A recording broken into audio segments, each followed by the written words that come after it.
மேஷராசிக்காரர்கள் எப்படி நச்சு உறவுகளில் சிக்கித் தவிக்கிறார்கள், அதிலிருந்து எப்படி வெளியேறுவது என்பதை பற்றிய ஒரு சுருக்கமான பார்வை இது. இயல்பாகவே செம்ம தைரியமான மேஷராசிக்காரங்க தங்களை அறியாமலே எப்படி ஒரு போலி உறவுக்குள் சிக்கிக்கிறாங்கன்னு நாம இன்னைக்கு தெரிஞ்சுக்கலாம்.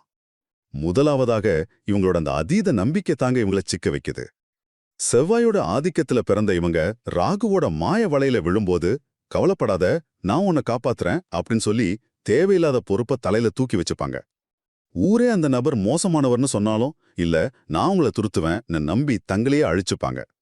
இரண்டாவதாக, இந்த உறவால இவங்களுக்கு கிடைக்கிற மிகப்பெரிய அடி என்ன தெரியுமா? இவங்கள அடிப்படை தன்னம்பிக்கையே சுக்குநூறா உடைஞ்சிறது தான். அந்த போலி நபர்கள் இவங்கள மனதளவுல ரொம்பவே துன்புறுத்தி எல்லா தப்பும் இவங்க மேலதான் ஒரு குற்ற உணர்ச்சியை தொடர்ந்து உருவாக்கிடுவாங்க.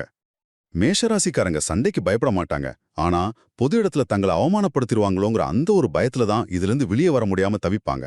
இறுதியாக ஒரு பிரஷர் குக்கர் மாதிரி தாங்க இவங்க.